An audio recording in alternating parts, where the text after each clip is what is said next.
You're a great interviewer. I would love it if you interviewed somebody like Putin. So this idea that you are a fool in the face of psychopathy, it just doesn't jive with me. I'm an agreeable guy. That's the problem. I'll give people the benefit of the doubt. Right. But that's good, because the way you reveal psychopathy is by being agreeable, not weak, but seeking with empathy to understand the other person.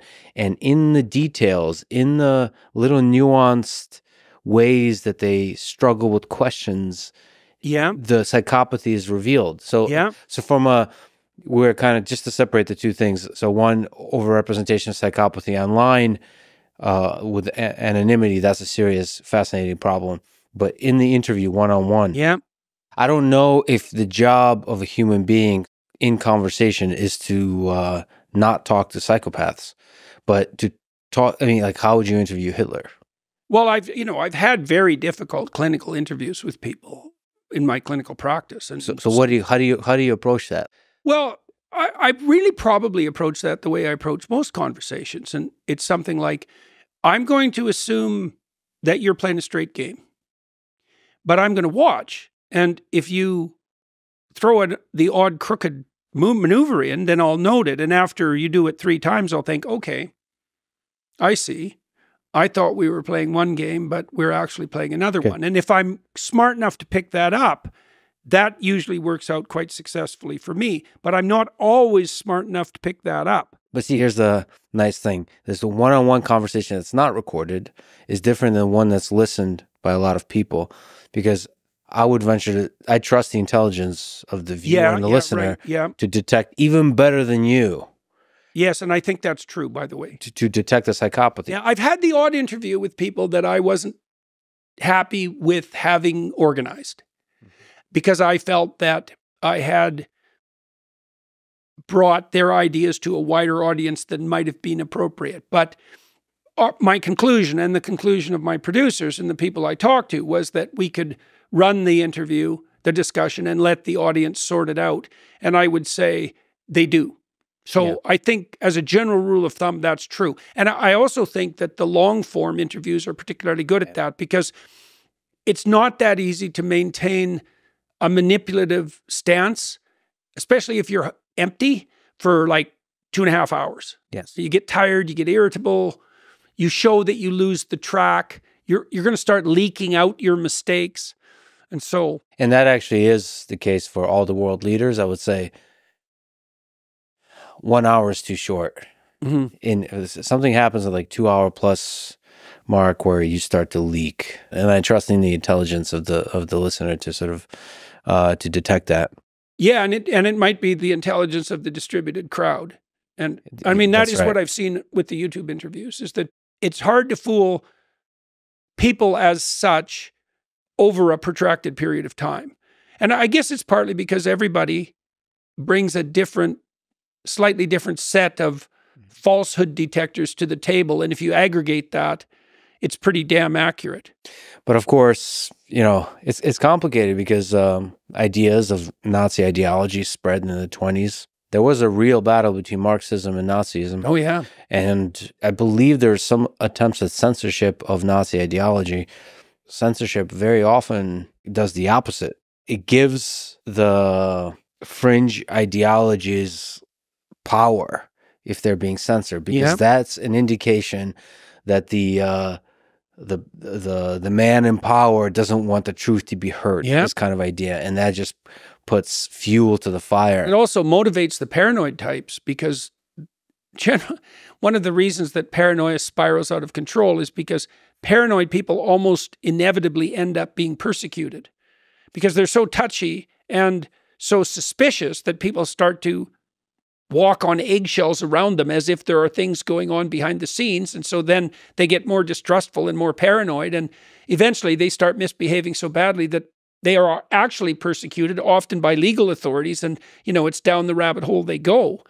And so, Musk is betting on that to some degree, right? He believes that free expression on Twitter, X, will sort itself out and be of net benefit. And I follow a lot of really bad accounts on X, because I like to keep an eye on the pathology of the left, let's say, and the pathology of the right, thinking, at least in my clinical way, that I'm watching the psychopaths dance around and try to do what their subversion.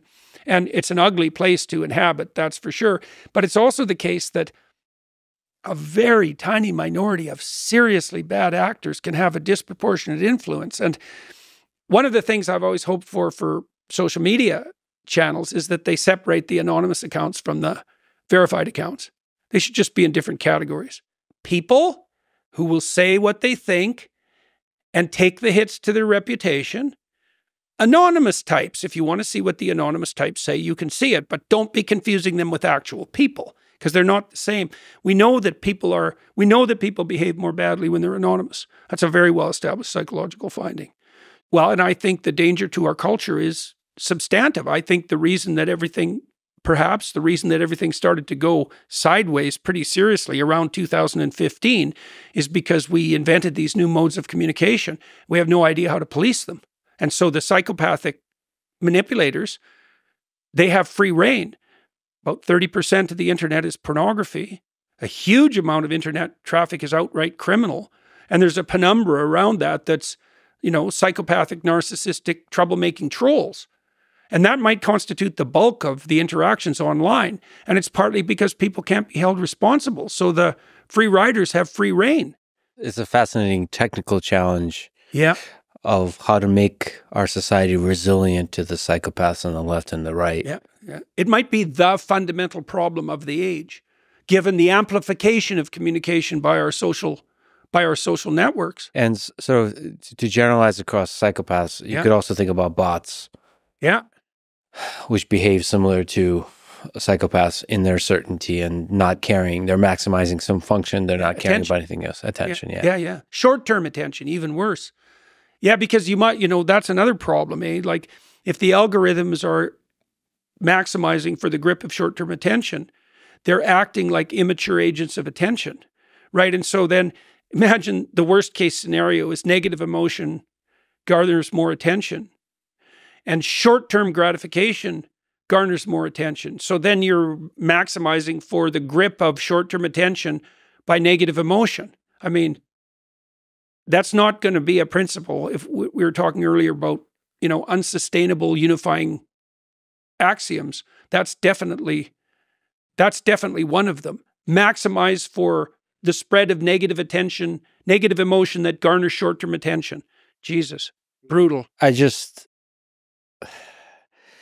tend to not think there's that many psychopaths. So maybe to push back a little bit, it feels like there's a small number of psychopaths. Mm-hmm. 3 to 5% is the estimate worldwide in terms of humans. Yeah. Sure, but in terms of the pattern of stuff we see online, my hope is that a lot of people on the extreme left and extreme right, or just the trolls in general, are just young people, kind of going through the similar stuff that we've been talking about, trying on the cynicism and the resentment. There's a drug aspect to it. There's a pull to that. To talk shit about somebody, to take somebody down. I mean, there is some pleasure in that. Mm-hmm. There's a dark pull towards that. And I think that's the sadistic pull. And I think a lot of people, I mean, you see, when you say sadistic, it makes it sound like it's a pathology. It's pleasure in the suffering of others. Right. But I just think that all of us have the capacity for that. All humans have the capacity for that. Yeah, some more than others, but everyone to some degree. And when you're young, you don't understand the full implications of that on your own self. Yeah. So if you participate in taking other people down, that's going to have a cost on your own development as a human being. Like, it's going to take you towards the Dostoevsky's Notes from Underground, in the basement, cynical, all that kind of alone. Stuff. Which is why a lot of young people try it out. The reason is you get older and older, you realize that there's a huge cost to that, so you don't do it. But there's young people that, so like I would like to sort of believe and hope that a large number of people who are trolls are just trying out the derision, no doubt, and then so they can be saved, they can be helped, they could be shown that there's more growth, there's more flourishing to. Celebrating other people and it actually and criticizing ideas, but not in a way of derision, LOL, but by formulating your own self in the world by formulating your ideas in a strong, powerful way, and also removing the cloak of anonymity and just standing behind your ideas and carrying the responsibility of those ideas. Yeah. I think all of that is right. I think the idea that that's more likely to occur among young people, that's clear. People, as they mature, get more agreeable and conscientious. So we actually know that what you said is true technically.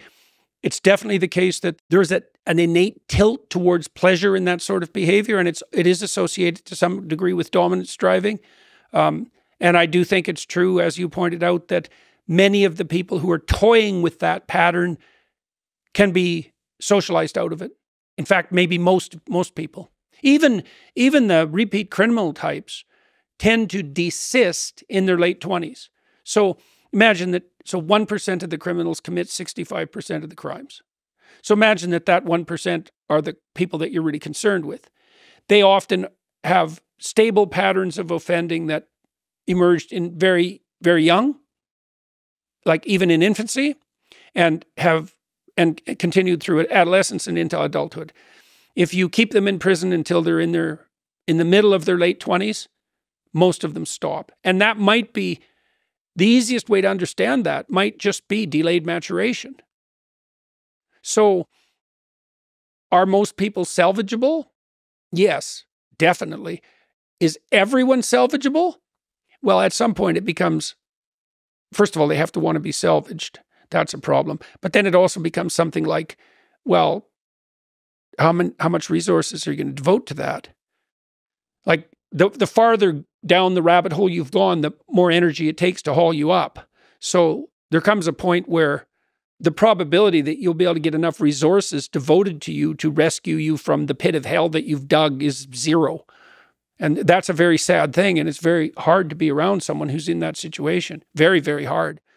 And it seems that it's more likely that the leaders of movements are going to be psychopaths, and the followers of movements are going to be the people that we're mentioning that are kind of lost themselves to the ideology of the movement.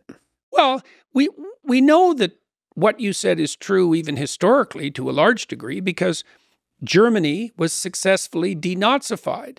And it's not like everybody who participated in every element of the Nazi movement was brought to justice, not in the least. The same thing happened in Japan. So to some degree, the same thing happened in South Africa, right? And it's the case, for example, also in the stories that we were referring to earlier, the biblical stories, the patriarchs of the Bible. Most of them are pretty bad people when they first start out. Like Jacob's a really good, Jacob is the one who becomes Israel. He's a major player in the biblical narrative. And he's a pretty bad actor when he first starts out. He's a mama's boy. He's a liar. He steals from his own brother, and in a major way, he deceives his father. He's a coward, and yet he turns his life around. So be careful, the leaders you idolize and worship. But then it's not always clear to know who is the good and who's the evil. Yeah. It's hard.